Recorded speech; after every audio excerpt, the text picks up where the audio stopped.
नमस्कार दोस्तों, आप देखते रहे न्यूज एसीपी भारत की खास खबर। स्लगवीरांगना रानी अवंतीबाई के शौर्य दिवस पर प्रतिमा अनावरण पर ग्राम पिपरिया बाकल में छलका सम्मान का भाव पहुंचे जीतू पटवारी, सौरभ सिंह, साधना भारती।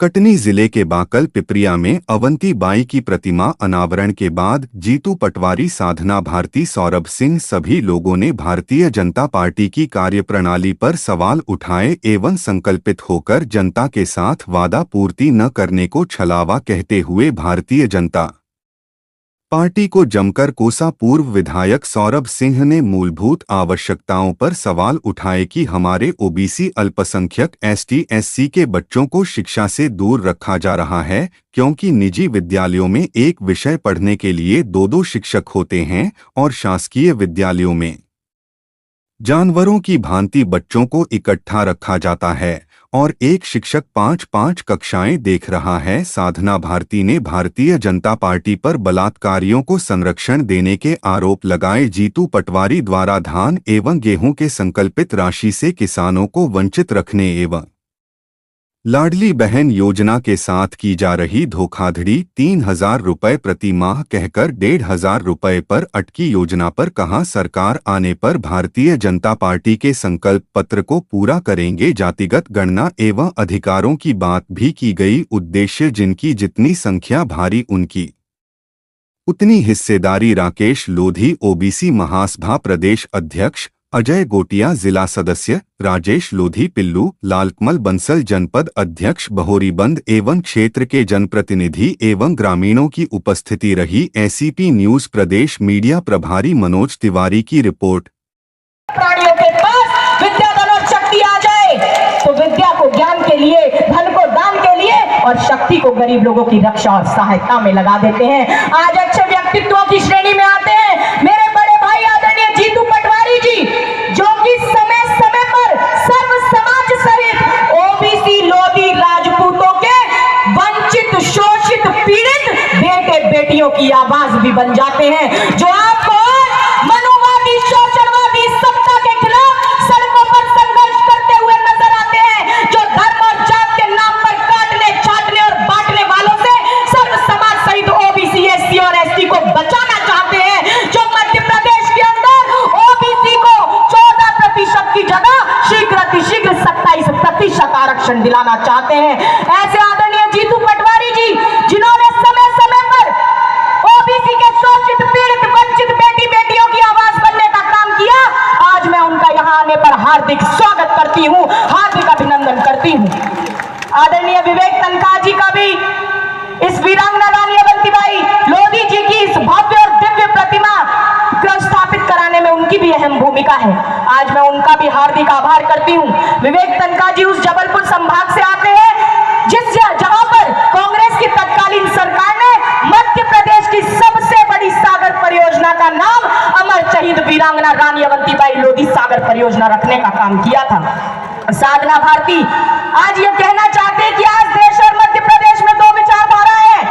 एक तरफ है मनुवादी, सत्तावादी, सावरकरवादी, गोडसेवादी विचारधारा, जो कि तोड़ने का काम करती है, जिसके अनुयायियों ने देश के आजादी के आंदोलन में अंग्रेजों का अर्दली बनकर उनका साथ निभाया और जिनके अनुयायियों ने देश के रणबांकुर देशभक्तों के खिलाफ मुखबरी करने का काम करके दिखाया और जिस विचारधारा के साथ आज देश के प्रधानमंत्री जी, जो अपने आप को ओबीसी बताते हैं, वो और मुख्यमंत्री मोहन यादव जी आज उनके साथ खड़े हैं। दूसरी तरफ है सत्यतावादी, मानवतावादी, गांधीवादी, अंबेडकरवादी विचारधारा, जो जोड़ने का काम करती है, जिसके अनुयायियों ने आजादी के आंदोलन में अरे देशभक्तों का साथ निभाया, अपना खून देश के लिए बहाया, देश के रणबांकुरों का साथ निभाया और आज ऐसी देशभक्त विचारधारा के साथ आदरणीय राहुल गांधी जी, आदरणीय जीतू पटवारी जी और आपकी ये बहन और आपकी बेटी लोधी साधना भारती खड़ी हुई है।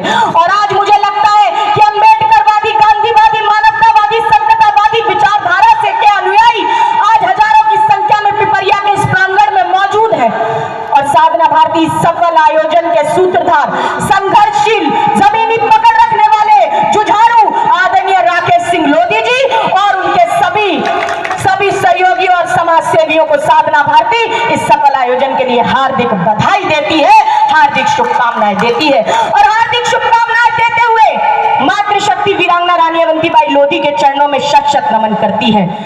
मैं आज राजा लोधी हृदय शाह जी को शत शत नमन करती हूँ। मैं आज लोधी राजा अमर सिंह महतो जी को शत शत नमन करती हूँ। आज मैं कुंवर गणेश सिंह महतो जी को शत शत नमन करती हूँ और हमारे समाज के प्रथम सांसद रहे लोधी शिरोमणि स्वामी ब्रह्मानंद जी को मैं श्रद्धा से नमन करते हुए सर्वप्रथम भगवान का नाम लेना चाहती हूँ। ऋग्वेद में एक मंत्र आता है, अग्नि मीड़े पुरोहितम यज्ञस्य देव मृत्युजम होतारम रत्न धातुमम, ऋतुओं के निर्माता इस जग के प्रकाशक उस परमात्मा को मैं बारंबार प्रणाम करती हूँ, शत शत नमन करती हूँ। और आज पिपरिया के लोगों से पूछने के लिए आई हूँ कि आखिर यज्ञ क्या है? क्या केवल हवन कुंड में आहुति डालना ही यज्ञ कहलाता है? नहीं, किसी भूखे को भोजन कराना भी यज्ञ कहलाता है, किसी प्यासे को पानी पिलाना भी यज्ञ कहलाता है, किसी राहगीर को राह दिखाना भी यज्ञ कहलाता है, किसी अशिक्षित को शिक्षित करना भी यज्ञ कहलाता है, किसी रोगी को निरोगी बनाना भी यज्ञ कहलाता है। अरे माता और बहनों का सम्मान करना यज्ञ कहलाता है, अपने माता पिता का आदर करना यज्ञ कहलाता है।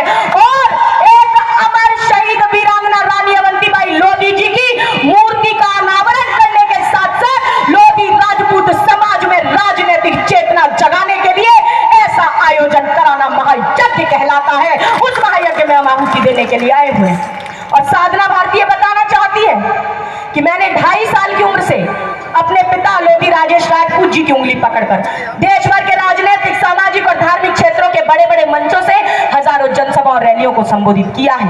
मैंने बचपन में आध्यात्मिक प्रवचन किए और आध्यात्मिक प्रवचनों के प्रतिफल के माध्यम से मैंने समाज सेवा के कार्य करने का काम किया। और मैं आपको बताना चाहती हूँ कि मैं वर्तमान में, जब मैं 2003 में सोनिया गांधी जी से पहली बार मिली थी, तब उनकी विचारधारा से प्रभावित हुई और उस समय कांग्रेस ने अपने इतिहास और वर्तमान की सबसे कम उम्र की राष्ट्रीय स्टार प्रचारक बनाने का मुझे काम किया था। और आज आपकी ये बेटी लोधी साधना भारती कांग्रेस के इतिहास और वर्तमान की सबसे कम उम्र की राष्ट्रीय प्रवक्ता के तौर पर काम कर रही है। मैं रोज डेली टेलीविजन के माध्यम से, न्यूज चैनलों के माध्यम से, डिबेट के माध्यम से कांग्रेस की बात तो रखती ही हूँ, परंतु साथ ही साथ शोषित, पीड़ित, वंचितों के साथ होने वाले अन्याय के खिलाफ टीवी पर आवाज बुलंद करने का काम करने का कार्य करती हूँ। आज साधना भारती बताना चाहती है कि मैं भारतीय ओबीसी महासभा की मुख्य संयोजक भी हूँ, परंतु आज इस कार्यक्रम में मैं कांग्रेस की राष्ट्रीय प्रवक्ता के नाते नहीं आई हूँ। आज तो मैं लोधी राजपूत समाज की बेटी होने के नाते इस कार्यक्रम में आई हूँ। और लोधी राजपूत समाज की बेटी होने के नाते ही मैं आप लोगों से सीधी बात करने के लिए आई हूँ। मैंने 13 अगस्त 1999 को मात्र 5 साल की उम्र में संसद भवन पर हजारों किसानों के साथ गिरफ्तारी दी थी और गिरफ्तारी देते हुए कहा था कि चाट तन मन को गुनहगार बना देती है, बाप के बाप को बीमार बना देती है, भूखे पेटों को देशभक्ति सिखाने वालों भूख इंसान को गद्दार बना देती है, भूख इंसान को गद्दार बना देती है। मैंने 24 मई 2001 को उत्तर प्रदेश के रायबरेली के सताओं में आयोजित एक विशाल रैली को संबोधित करते हुए तत्कालीन केंद्रीय संचार मंत्री रामविलास पासवान जी से अनुरोध किया था कि आप तो संचार मंत्री हैं, आप वीरांगना रानी अवंतीबाई लोधी जी का एक डाक टिकट जारी करा दीजिए। उन्होंने मेरा अनुरोध स्वीकार करते हुए मेरे पिता लोधी राजेश राजपूत जी के अथक प्रयासों के बाद उत्तर प्रदेश के एटा में मेरे समक्ष ही वीरांगना रानी अवंतीबाई लोधी का 4 रुपए मूल्य का डाक टिकट जारी कराने का काम किया। और मैं बताना चाहती हूँ कि मैं, क्योंकि कांग्रेस की राष्ट्रीय प्रवक्ता जरूर हूं, परंतु आज जब लोधी राजपूत समाज की बेटी होने के नाते आपके बीच में आई हूं, तो पहले समाज की बात यहां पर करने के लिए आई हूं। मैं राजनीतिक भाषण नहीं दूंगी, परंतु आज राजनीतिक चर्चा जरूर करूंगी। मैं आपसे पूछना चाहती हूं कि हम आए दिन रोज घटनाएं सुनते हैं। हमें मालूम है कि मध्य प्रदेश का आपको ज्ञात भी होगा, मैंने इस घटना के बारे में लगातार न्यूज चैनलों पर भी बात की, धरना प्रदर्शन भी किया। मध्य प्रदेश के गुना लोकसभा क्षेत्र के अंदर, जहां से ज्योतिरादित्य सिंधिया जी सांसद हैं, उस क्षेत्र के अंदर शिवपुरी में एक लोधी विकलांग बेटी का बलात्कार मंदिर के महंत ने करने का काम किया। उसके पिता को जान से मारने की धमकी का डर दिखाकर उसके साथ बलात्कार बार-बार करने का काम किया। और जब यह घटना सार्वजनिक हुई, मुझ तक पहुंची, तब वो बेटी 8 माह की गर्भवती हो चुकी थी। उसके बाद मैंने वहां पर जाके धरना प्रदर्शन किया और मैं धन्यवाद करूंगी क्योंकि कांग्रेस पार्टी ने भी उस धरना प्रदर्शन में सहयोग करने का काम किया था। और जब वो धरना प्रदर्शन किया, ज्ञापन सौंपने का काम मैंने किया कि वो जो बलात्कारी महंत बाबा ब्रजेश शर्मा है, उसे तत्काल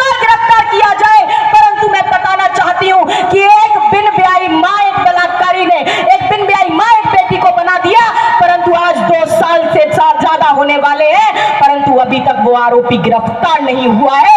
आज साधना भारती पूछना चाहती है कि जिस समय पर लोकसभा चुनाव हुआ था उस समय पर तो आदरणीय उमा भारती जी भाजपा की स्टार प्रचारक की सूची में शामिल नहीं थे, परंतु उसके बाद भी वो आदरणीय सिंधिया जी को अपना भतीजा बताकर उनका चुनाव प्रचार करने के लिए आई थी, उनका हाथ पकड़कर वोट मांगने का काम किया था। परंतु मैं पूछना चाहती हूँ कि जब हमारी बेटी के साथ बलात्कार हुआ, वो 8 माह की गर्भवती हुई, उसने एक बच्चा पैदा किया, उसका बच्चा 2 साल का होने वाला है, परंतु जब आज भी आरोपी गिरफ्तार नहीं है तो परम आदरणीय उमा भारती जी ने क्यों आदरणीय सिंधिया जी से कहकर तत्काल उस आरोपी को गिरफ्तार कराने का काम नहीं किया। आज साधना भारती ये कहना चाहती है कि मेरा सौभाग्य रहा है कि मैं आदरणीय उमा भारती जी की गोद में खेली हूँ। मैंने 2003 में पिछोर में अपनी अंतरात्मा की आवाज पर कहा था कि आदरणीय उमा भारती जी मध्य प्रदेश की प्रथम महिला मुख्यमंत्री बनेंगी। मैं उनका बहुत आदर करती हूँ, सम्मान करती हूँ, परंतु आज बड़े दुख के साथ मन महसूस कर यह कहना पड़ता है कि जब जब समाज के साथ अन्याय होता है, हमारे ही समाज के शीर्ष नेतृत्व चुप्पी साध कर मौन धारण करने का काम करते हैं, चुपचाप तमाशा देखने का काम करते हैं। मैं बताना चाहती हूँ, अशोकनगर के अंदर ही हमारे समाज के एक युवा को मल मैला खिलाने का एक वीडियो वायरल हुआ और मल मैला खिलाने का आरोप लगाते हुए वो वीडियो वायरल हुआ। उसके बाद हाहाकार मचा, बहुत शोर हुआ। आदरणीय जीतू पटवारी जी का भी एक वीडियो आया था, उन्होंने उस समय पर कलेक्टर से बात की कि ये गलत हुआ है, अमानवीय कृत्य हुआ है, परंतु सरकार ने उल्टा आदरणीय जीतू पटवारी जी पर एफआईआर दर्ज करने का काम किया, उस बच्चे को न्याय दिलाने का काम नहीं किया। बहुत बड़ा धरना प्रदर्शन आदरणीय जीतू पटवारी जी ने किया, परंतु उसके बाद भी मैं पूछना चाहती हूँ कि आदरणीय जीतू पटवारी जी ने तो आवाज उठाई, परंतु उसी जिले के अंदर हमारे समाज के विधायक भी मौजूद थे, लेकिन हमारे समाज के विधायक ने वहां पर उस बच्चे के लिए आवाज उठाने का काम नहीं किया। आज साधना भारती ये पूछने के लिए आई है कि जब शिवपुरी के अंदर एक दिनेश लोधी को पुलिस के द्वारा बर्बरतापूर्ण पिटाई करके मार डाला जाता है, उसके बाद भी हमारे नेता चुप्पी साधने का काम करते हैं। आज साधना भारती पूछना चाहती है कि जब बागल के मोहतरा के अंदर सुदामा बाई लोधी जी की मृत्यु हुई, तब साधना भारती ने आवाज उठाने का काम किया, मैंने सरकार से गुहार लगाने का काम किया। अरे आज भी 15 लोधी समाज के लोगों पर आज भी केस चल रहा है। साधना भारती पूछना चाहती है कि हमारे नेता आखिर कब तक चुप्पी साधने का काम करेंगे। आज साधना भारती इस पिपरिया के मंच से ये बोलना चाहती है, ये कहना चाहती है कि हमारे समाज के नेताओं को देखकर मुझे ऐसा लगता था कि हमारा समाज तो सनात है, हमारे समाज के ऊपर माननीय स्वर्गीय कल्याण सिंह बाबूजी कल्याण सिंह जी का हाथ है, हमारे समाज के ऊपर माननीय सुश्री उमा भारती जी का हाथ है, हमारे समाज के मंत्री है प्रहलाद पटेल जी, उनका हाथ है। अरे हमारे समाज के एक और मंत्री बन गए हैं धर्मेंद्र लोधी जी, उनका हाथ है। हमारे समाज में साक्षी महाराज जी है, उनका हाथ है। हमारे समाज में और भी बड़े नेता हैं, उनका हाथ है, और ये साथ देने का काम करेंगे।